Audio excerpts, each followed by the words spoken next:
Okay, I call to order the February 5th, 2024 Policy Committee meeting of the Board of Education of Hinsdale Township, School District 86. The meeting is being held at the District Administrative Center. The time is 5:30. Please call the roll, Deb. Member James. Here. Member Greenspan. Here. Member Kartunis. Here. Please stand if you're able and join me in reciting the Pledge of Allegiance. I pledge allegiance to the flag of the United States of America and to the republic for which it stands, one nation, under God, indivisible, with liberty and justice for all. And are there any attendees who have signed up to speak? No. So we can move on to our first agenda item. May I have a motion to approve the December 4th, 2023 Policy Committee minutes? So moved. Motion Greenspan? Second. James? Second. Okay. Greenspan, second. Kartsunis. Can you call the roll? Member James. Aye. Member Greenspan. Aye. Member Kartunis. Aye.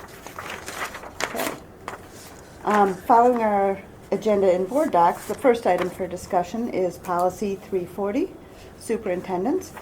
The proposed revisions are presented for the committee's review to address open and closed discussions of the superintendent's performance and goal setting.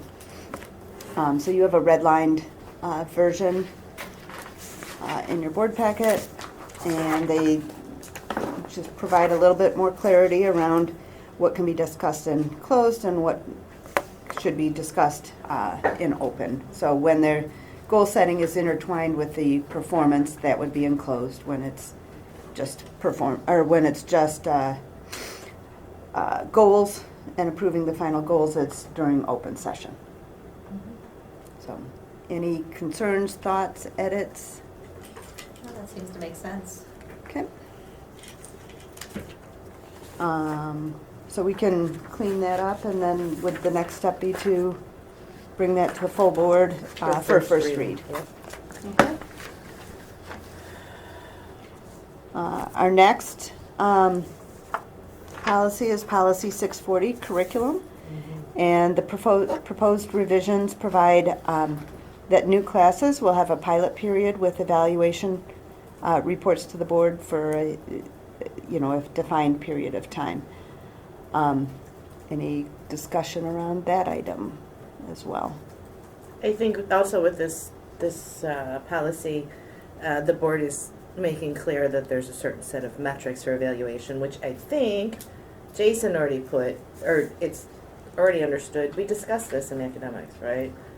Yeah, so it's part of the new administrative procedure that Mhm. accompanies this for Mhm. course adoption, Yeah. that we have that there, that we outline the specific metrics we look at for any new course proposal. Mm-hmm. This is just codifying that same theory in the board policy. As far as the metrics, yep. Mhm. But in advance of the curriculum development proposal, right? So can you describe how you see this policy relating to the administrative procedure that is in Yeah, place, yeah. that's supposed to support this policy? I guess my assumption would be the administrative procedure really would stand as it is currently.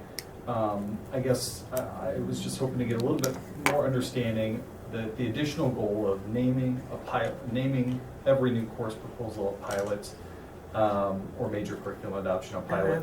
And then what would that step be at the end of whatever the determined time period is to then come back to the board? So certainly we already have the metric piece in there, Mhm. which was a new addition to the course adoption process, the administrative procedure we put in place. But the new piece of actually having the label pilot would be new, and so I'd love to kind of learn a little bit more, maybe talk about how that might look in implementation. So it just to have the annotation that it is a pilot.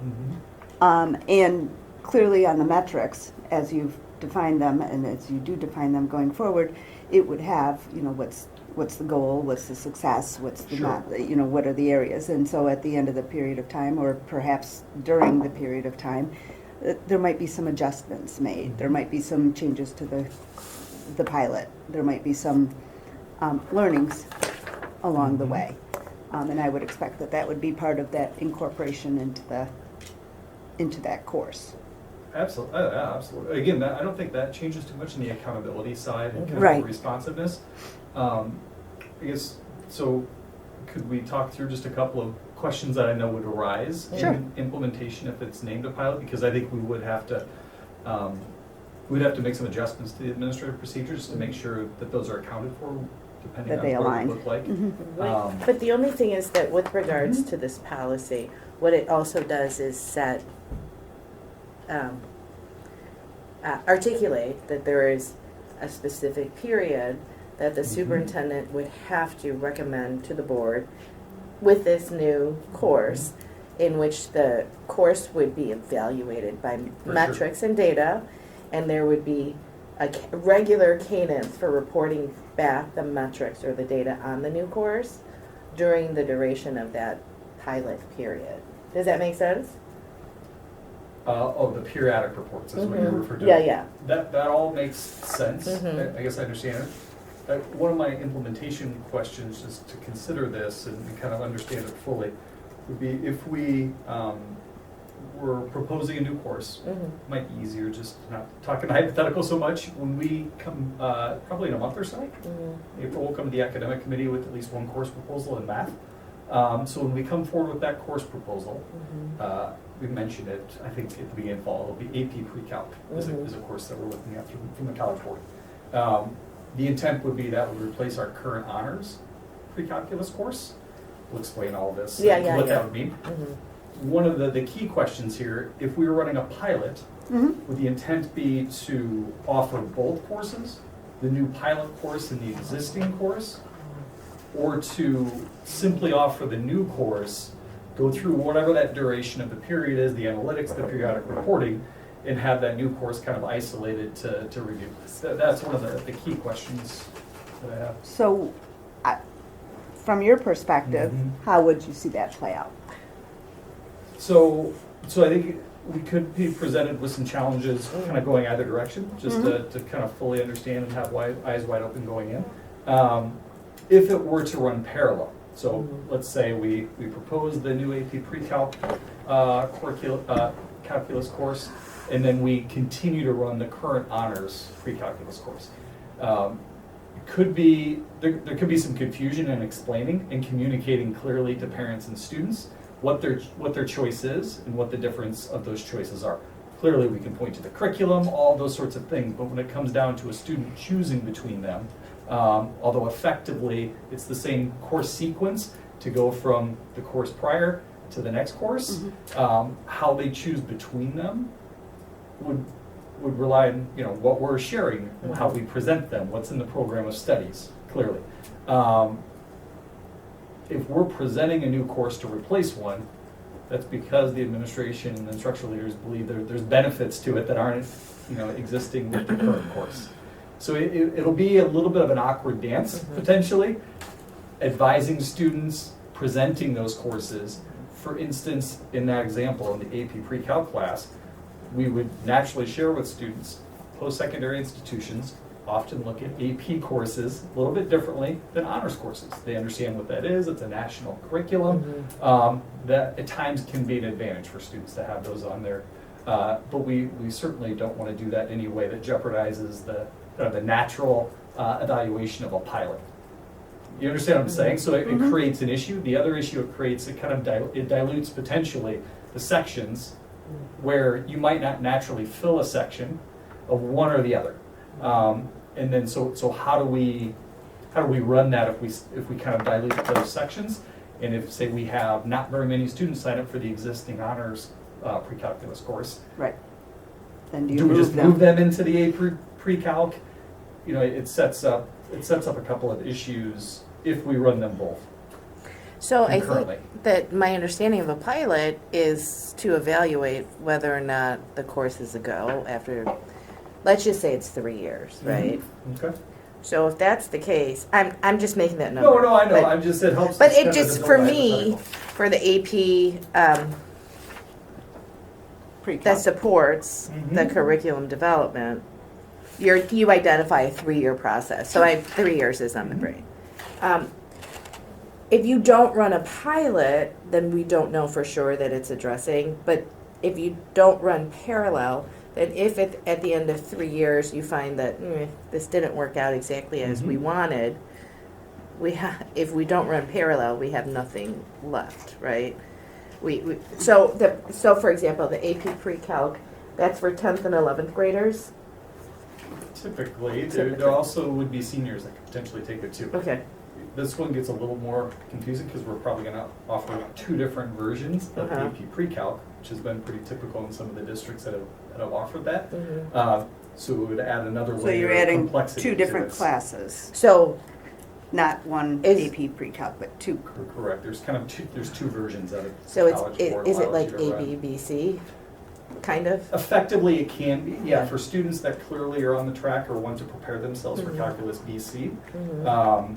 We'll have a version that will do that. Then students that are taking it for one of 2 reasons, they could be on the track to take Calculus AB. I know it's confusing with these Yeah, math yeah, yeah. classes, but a lot of you No, are no, familiar yeah. with this, you've looked at it. They could be in that class, but also seniors could be taking it, not to take a calculus class, obviously, at least in high school, but to have a college level experience, potentially earn college credit, or help in their placement in their college math course. So there's some advantages for seniors taking as well. So that's what I'm saying, it actually could be an interesting range. And it's going to be, there's going to be a lot of communication that's needed around that because it'll be a little bit unique. To have 2 AP courses that have 2 different kind of versions, we'll have differentiating in the titles of them. But then if we also had that existing honors for calculus class, you can understand, I would hope that. Would it help if you only offered up to like a certain percentage as a pilot? Like, I don't know how many classes you fill, but only like Yeah. up to 25% could be a pilot, and then you'd have still 75% as the, I don't know if that's something that, Yeah, so I kind don't know of. if that works or not. Yeah, we kind of considered that, because the idea of a pilot came up earlier when I was first coming, we talked about in the fall a little bit. One of the concerns I would have a little bit with that is because then you're controlling it a little bit, you're not naturally allowing students to request in what they want, and then potentially down the road, you have students that had the opportunity to earn, in this case, an AP credit. The other students don't have that opportunity if they're not in that course, or not, at least not structured, they could just take the exam, but they wouldn't have that structured opportunity. And again, if we're bringing it forward as we believe this is the best choice for those students. So that's what puts us in a little bit of a precarious position. If we have those parallel options, the other kind of just thing I'll mention, whether it's parallel options or you just run the pilot purely, one thing we'd have to think a lot about that could present some just interesting complications would be when is the pilot evaluated, and then when does the board act on whether it's going to stand, or the superintendent or our team. We might recommend that we change it substantially, right? We look at curriculum all the time, but when would we do that? So if it's after course selection, then we have another year where students have already signed up for it, but we've publicly stated that we're going away from this course, which could be a little bit challenging. Or if it's earlier than that, then we have core students in it for a long time that existing year, and they're kind of hearing this report on it that we're making a significant change. So there's just some. And that's why pieces were noting it as a complicated. pilot, I think, is important, because if they're in that pilot course, then knowing that there could be changes as it gets fine-tuned and figured out, I think that is an expectation of a pilot, in my opinion. I mean, it really, generally, that's how we approach all of our curriculum. Like we're doing curriculum work in all of our areas. But this is and different. constantly This is not the improving those continuous things. improvement that's on existing courses. This is a new course. But So this it's, is But this Curriculum doesn't say any change, course. This yeah. says any. That was one of the pieces. I think it's for any. As I'm reading it anyway, I thought it was for any course Me or too, major anything curriculum that had a adoption. curriculum change, so it could be anything. With any recommended curriculum change or new class addition by the superintendent to the board, whether within a broader curriculum recommendation or separately, the superintendent shall include a recommended pilot period for the curriculum change or the new class, along with metrics for evaluation of the success of the curriculum change or So- a new class. Huh. I think And the a schedule. terminology on that was to encompass like a sequence change. A sequential change. I'm You know, guessing it was Yeah. to parallel the, because if you look at policy 640 kind of above in our procedure, it's new course or major curriculum adoption. Remember, we've talked Right. through that a lot. Right. We do smaller tweaks to the curriculum all the time that don't come forward to the board. Right. But This is the significant pieces that major. we would talk through would come through. But to your point, it sounds like that would need to be called a pilot as well. So even if it's an existing course that we're significantly changing, Yeah, this. under how the policy is drafted at least, that would need to be called a Yeah. pilot as well. Unless I'm misunderstanding it. No, I think you're correct, but I also think that the superintendent would define the pilot period and explain what the evaluation process is. And I'm sure it would be by your recommendation, Sure, sure. right? The metrics and such. So that's why there's not a clear definition of what the pilot period is. I just threw out 3 years because that's what Could was be, there, but that would be, Is it all right to leave it vague like that, Mm. though? You think? Like, one class could have a 1-year so I think that pilot program? the- or that's- pilot period? So I think the administrative procedure would probably have to outline that, saying, hey, if this is a brand new class, we'll know a minimum of, 3 years or whatever. And then if it is massive curricular change to an existing course, we can have a shorter evaluation period. That's something for Jason to think about with his team and bring back. I think. In the section is when it says recommend curriculum change or new class addition, that is specific to in the AP about curriculum adoption, which includes brand new or aligned course sequences.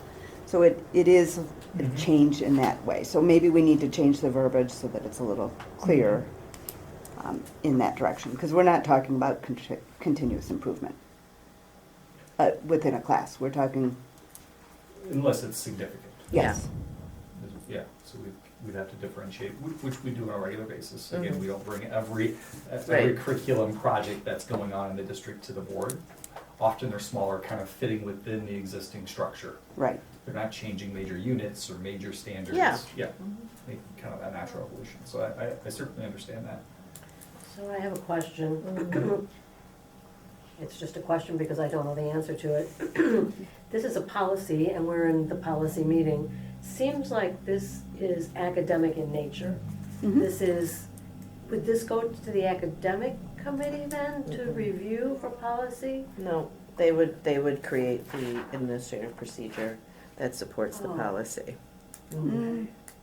If you want for it to, remember I said that we needed to go through this and at the board table, and maybe I was misunderstood, but they said, no, that's not academic, it needs to go through policy or whatever, Yeah, the example of the administrative procedure, Mm. I think that might have been the take, but since this is on a policy level,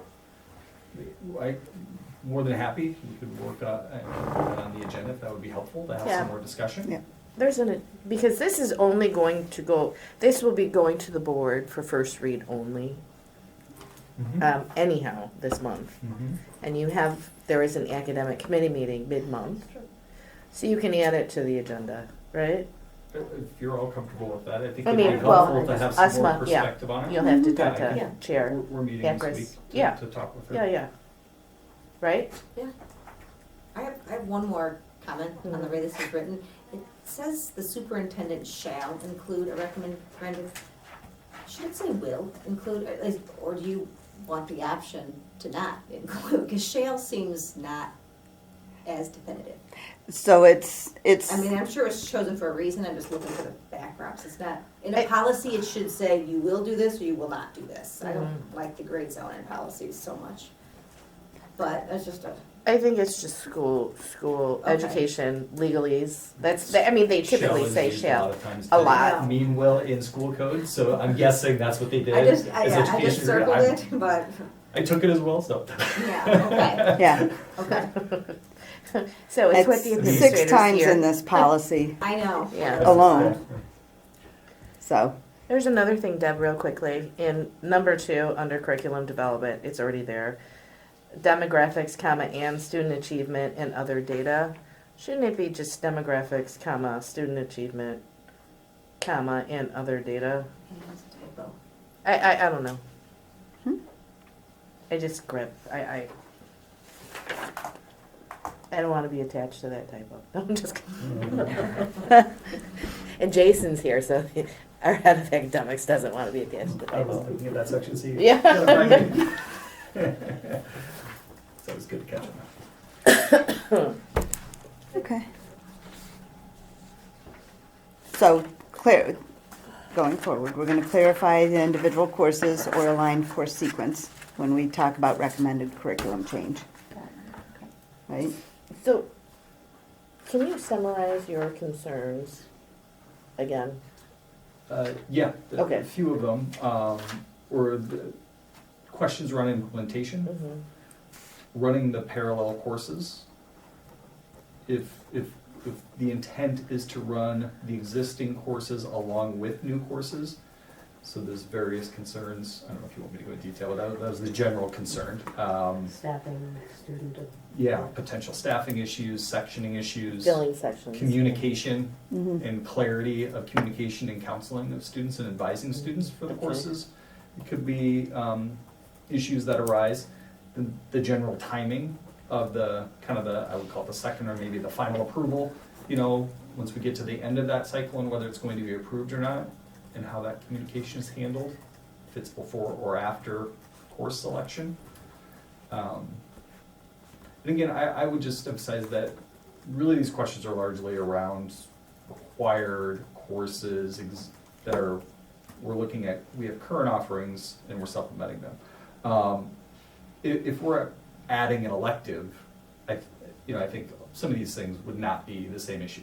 So it would be a little bit easier to handle a pilot situation in a brand new course that's in addition to what we offer, particularly if it's an elective. The other piece, though, that I would add, we haven't faced this recently, could happen. If there's a new state mandated Yeah. course or curriculum adoption, Mhm. I don't know if this accounts for that, because really, since the whole state's piloting it, we'd really, Right.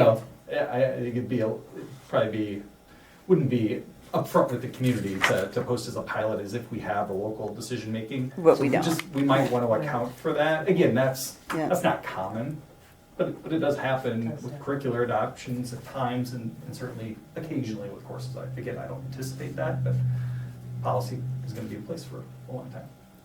Yep. Yeah. And I think we can also, with regards to a new state mandated course, the board can choose to waive the pilot period. Yeah. Oh, that's true. Yep. Good. Right? Yeah, it's not, because it's so rare. Yeah. Correct. I just wanted to mention it. Yeah, oh Yeah. yeah, thank you, Jason. You should so you're running the parallel courses or concerned about filling sectioning, and also about communication to families. How do you communicate the difference? Correct. So I guess, in the example that you used, I'm still struggling with the fact that there's 2 versions of the same course. So would that be 2 different courses that are being presented, or is that one course with? So it's technically, it will be 2 separate courses in the program of studies. The same outcome, though. All of those students will be prepared and will presumably take the advanced placements pre-calculus test. Essentially, and College Board set it up this way. They set it up because they know there's going to be this range of students, freshmen maybe even, more likely sophomores and juniors, and seniors taking this class. So they set it up with a mandated core set of units, and then they set it up essentially with enrichment or extension activities that could be for those students preparing for Calculus BC. So this is what a number of schools, we've talked with both the College Board and other districts that are on the early side of running this. It's a relatively new course, just in the last few years. Naperville, and then there's been a couple of others that have run it in the area that our matchers have talked to directly, and we talked with our College Board rep about, and they're running these 2 versions of it. Often they call them pre-calc AB, pre-calc BC, just so it easily aligns. But then you can more easily communicate. And, again, we would explain that fully in the program of studies. Yep. But the students that choose to take the AP exam, it's the same pre-calc exam. They take the exact same exam. Interesting. It'll just honestly, as you could assume, it will move a little bit quicker through those core concepts. Yeah. So those students in the, let's call it the BC version, at least now, have the ability to get to more of those enrichment activities and be fully prepared for calculus BC. But then we will have, if the proposal goes the way that you're intending at this moment, the AP pre-calc courses would be in lieu of pre-calc honors courses. Exactly. Because the other option is that we actually talked about a little bit, but this is kind of why this is relevant to Yep. the policy discussion. Just so, if we didn't have those two versions, we would probably just run kind of that core AP pre-calc class. Because a large reason we're running is for seniors to have this, perhaps their only AP opportunity in math. And then we would continue to run our current honors class, which largely would be our students that are taking calculus that next year. And it becomes, it's even harder to communicate, because now we're trying to communicate to parents and students, if you're on track to take our highest level math courses here, you want to be in the honors pre-calc, not the AP pre-calc. Right. Understand? Again, we'll go Right. through it all in a lot more detail, but Well, I this is think why it's that's my challenging other- that if we add a third, if we keep the existing and add these two. I think that's my other question though. So let's say you take AP pre-calc as a sophomore, and then you end up in AP calc, AB or BC, Sure. regardless. Yep. As a junior, do colleges accept both of those? So this is a really new course. So it's more likely they're going to accept just the AB or the BC calculus as the college credit, but it does a couple of things for those students. One, when we talked with the schools that have already taken it, the early pilot schools in this, for the College Board, kind of a national pilot they did for this, they have found that those students are scoring better on the calculus test, because the test really, the assessment, the AP exam really mirrors the calculus exam. The same types of questions, prompts, so they're doing better on it. It's not necessarily to stack a bunch of math credit that they're going to get credit for, especially those students that are going to be STEM majors, in all honesty. They're likely just going to get credit for Calc BC, depending on, or AB, maybe some credit. And it varies widely based on what institution they go to. Now, for a senior that's taking this as their only AP math course, they very well might get math credit for their gen ed. That's extremely helpful to them, and especially if they're not a math major, that could be very advantageous. Have you thought about offering it to seniors only then for this program? So, yeah, we did consider it, As a but thought process. but our math chairs and our administrators that were really working on this, and we all talked through it. In talking with the other schools, they found this advantageous enough for the kids that were going into those AP calculus classes as a preparatory class. They thought it was better than their current honors pre-calc class as far as really getting them ready for the exam. Not just like the content as much, they're all teaching the content, but having those students have that exam experience, they felt like they were better prepared than moving into those AP calculus courses. So the AP pre-calc course would be for 10th and 11th graders? No. In general? Again, it would be, But also for seniors, but I'm talking about the kids that are preparing to move to AP Calc, Yeah. like junior and senior year, right? it could vary really. Any of Yeah. those students can take whatever fits them the best. I really don't want to co-opt your policy committee. I feel No, bad. no. By using No, that we need example, to I wanted to use a understand. real example though. Yeah, yeah. And talk about how the policy may impact it. Mm-hmm. Yeah. And I'm getting ahead of myself a little bit with our math people. No. Right. But it's good to understand how the policy Sure. could Yeah, affect the AP that's why I wanted to that mention supports this one. it. Yeah, but I also think that the AP could outline that the AP pre-calc for this in particular pilot is recommended for seniors first, which is how you're filling a lot of classes at either campus, be it AP, Chem,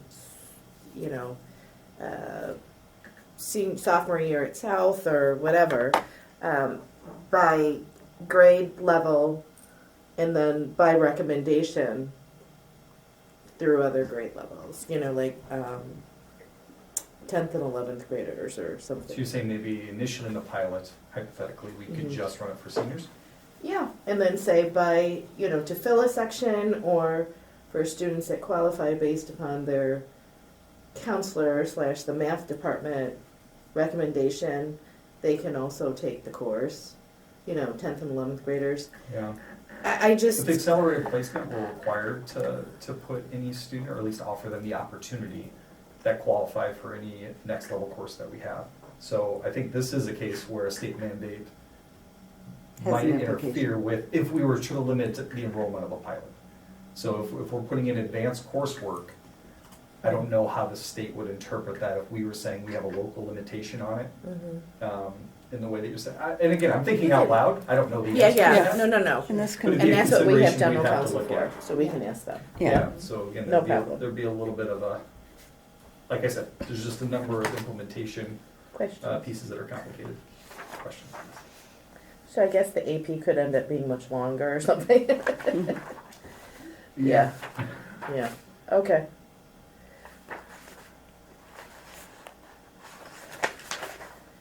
Do you have more questions? Okay, No, that's no.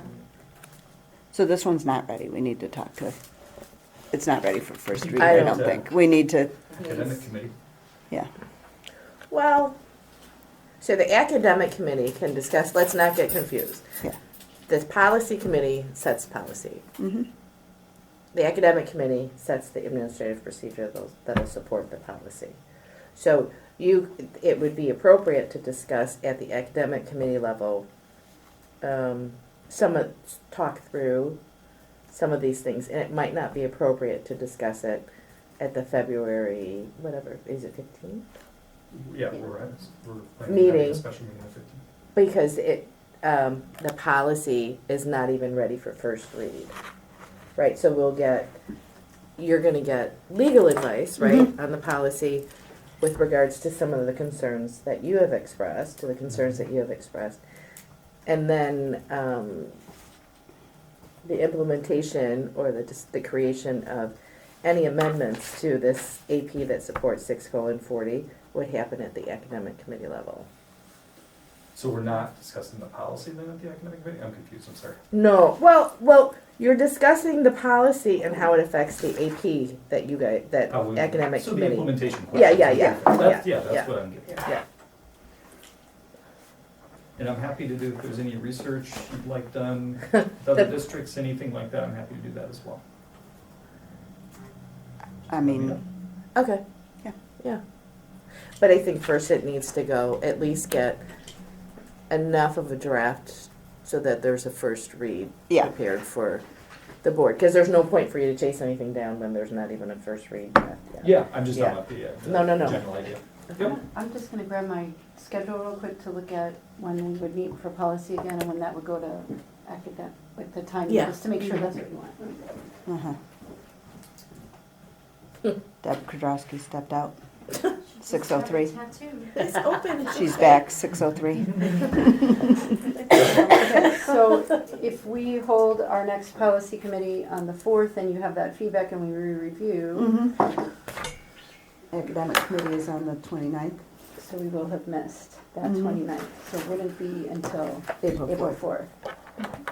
But that, That's much further. yep.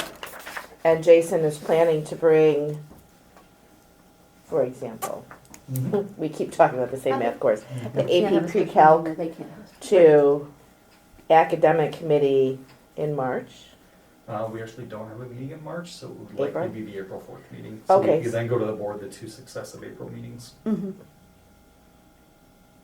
And it's not the February 29th, that's kind of the March meeting because. No. Okay, No. okay, just making sure. Yeah, I think it makes sense to So make sure we have all of that lined up. at the April academic committee meeting, there will definitely be a first read and stuff available, right? Yes. So We that have two more. Here we can and to the talk about board. it Sure. in Yeah. April. Yeah. Okay. But this could directly affect the course proposal, Mhm. right, that will push through the academic committee. So maybe the push should be, the understanding should be that the discussion with Chair Akris should be that possibly you need a March meeting to discuss the implementation We of wouldn't the. be, I'm sorry, I didn't mean that. No, no, You no. get sprung. I was just playing this out. Yeah. We wouldn't be able to implement a policy till it's through full board approval. Right. Right, So- but we should have first read. Right, if we talk about it on the 4th, there would be board March 4th at the policy March committee. 4th, There I'm would sorry. be, Yeah. board first read on March 7th and whatever revisions could be presented for board approval on the 21st, and then the April committee follows right behind. I So guess, then maybe a March academic committee meeting would be appropriate, so you can, once we have the first read, you can discuss implementations. this would just, at that point, we've gone through really the whole process for any course that we're bringing in April. Again, right now, it's only Oh, the okay. math course we're talking. It would just be hard to have all of the metrics and timeframes in place. I don't know. It depends on what it looks like and what the AP looks like. Because you're talking about developing the AP Mhm. after the policy is presented on the Mhm. 20, or potentially voted on the 21st of March. We go on spring break, and then we come right back, and we would be bringing the course proposal. At the I election. just don't know if we'd have time to update the administrative procedure effectively. I would follow suggest though, so that there's not confusion, that, is there just one course that you're talking about, Jason, that's going to be brought for, As of right now, yeah. Yes, One course with, well, yeah, With proms. 1 to 2 Yeah. courses. The math, the pre-calc. one possibly? Yes, just the AP pre-calc. Because I think that also, is there,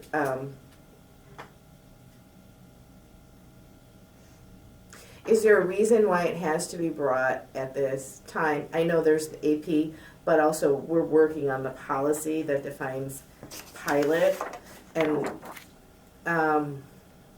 The specific reason we set up the timing the way we did is because with an April board approval for any new Mhm. course, then in May we can confirm, we know it's confirmed, and we can assign the summer work for that Yeah, course. for the Even though we're a curriculum. year and a Which half makes ahead sense. of launch, particularly with those AP courses, we have multiple teachers who we ideally would like to send to the AP institutes, which are Mhm. typically in the summer, to get them trained. And if they get that training this year, they can start thinking about really writing that, the specific Hinsdale version of the curriculum. Obviously, the College Board has different, yeah. it outlined for us, Yeah. but we make it our own. Yeah. So that, I mean, that's the intent of the Yeah. timeline. yep. I'm also looking at, the AP as it exists Mhm. right now, and it includes, review and from parent Mhm. and student focus, and, in March, and then review and feedback from the academic committee in April. Yep, that's Then- the April 4th meeting. Okay. Mhm. So do you have this stuff planned in March, the review and parent feedback? Yeah, they've already done student surveys, they're going through the other steps. Okay. And who's conducting the surveys? They've done it through the math courses. Not all of the math courses. They've kind of picked the ones that appropriate make ones. sense and that Yeah. would sequence into this potentially. Okay. Are you gonna bring that data to the academic committee? Yeah, so like last time, we brought summaries of kind of the outcomes. Yeah, that might work. I don't know. I could What? potentially talk to legal and bring their advice back Yeah, at the yeah. first read as part of that, if that makes sense. Yeah, So that would work within our schedule at that the way. end of 'cause- February Yeah. would be Yeah. the first read, Mm-hmm. and then Then you have your academic academic committee on the is right 29th. afterward. So that would give you the 22nd followed by the 22nd for the board meeting. Of February, we're talking. Mhm. Yes. And then 29th for academic committee. And then we can finalize things, March 7th. March 7th Yep. Mhm. for second read. Which gives you April 4th and beyond to kind of go through your normal cadence Mhm. at that point. Does that make sense? I just wanna make sure the expectations are clear for everybody, so we're not, Yeah, it's just challenging thinking about the timing of it all, Yeah. coming to head at the same time and then trying to implement it right away. Yep. in not knowing the implementation questions, it's hard to say. But you What can that looks like. communicate with Jason directly, right? I can. Or with Becky, and then with Jason, yeah, so he knows what's coming, right? Yeah. Yeah, you know, and I think some of the implementation is stuff that will be defined in your administrative procedure, and I think you'll have a big part of developing that, yes? Well, if you're leaving it very open, but I just, again, I think some of these are pretty core fundamental questions, like if you want the existing courses to run at the same time or not. That's a significant question, that's, if you want that developed per each recommendation, because it might vary based on the sort of course that we're bringing forward. I would either ask for a little bit of direction or a little bit more latitude in the policy instead of every course will be a pilot. You know, to give us some flexibility on that. Because there's just a lot of unique things with each one of these courses that we bring forward. There's so many different courses. Yeah. Or curriculum I like changes. them all to be defined as pilot, personally, but that'll be for 7 people. I'm sorry, just the other piece would be as we kind of play this out, Yeah, because major curriculum adoptions are part of this too, think sequence more so than, sequence or grade level change, opportunities for certain grades to take it. I don't know how you would have, I'd have to think about it more, I guess, but that would be a challenge to say, for a certain number of sections, we're opening it for juniors and seniors, and for a certain, I don't know, for some students, we'd still allow you to take it 10th through 12th grade.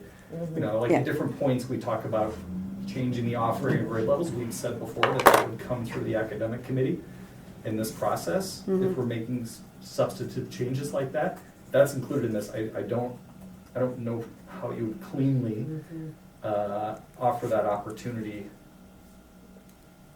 I'm sorry, I'm honestly thinking out No, loud I'm trying to, I'm appreciating that. as I'm sharing some of the maybe you can complications get here. colored Post-its and we can like track it.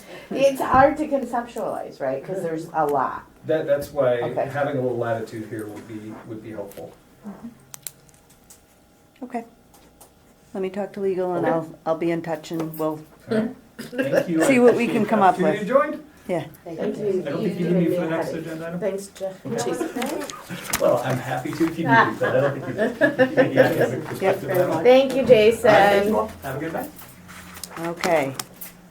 Our last procedure is policy, or last policy, not procedure. Our last policy is 2:140, and we have an exhibit B, guidance for board member communications. And these are, you know, in recent times, proposed revisions to address board member use of district-issued email addresses and devices, and incorporates a sample letter to provide to departing board members regarding records and confidentiality obligations of former board members.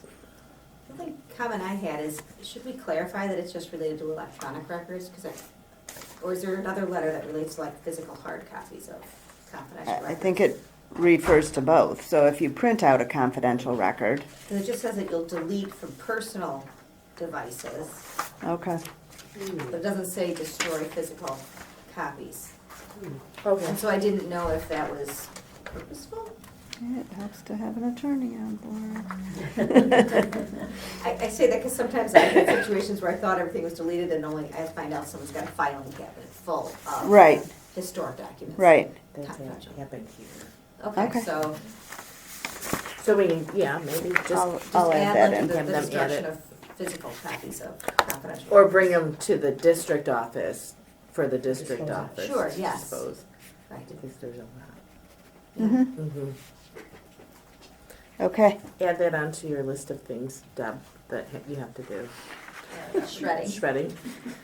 Collection of, I rarely have to shred. We keep the board stuff forever. So Forever. Yeah. this is an unusual one. yep. okay. That's Okay. Yeah, that was the only. good add on there. Okay. With that, any other, So that one will then go for, well, that's a. an with the minor exhibit, so modification, It'll just yeah, be reviewed, it doesn't have to be approved. approved, right, okay. So it doesn't need first read. Because the exhibit just appears. Yep. Okay. If there's no more discussion, the February 5th, 2024 Policy Committee Sorry. meeting is adjourned at 6:14.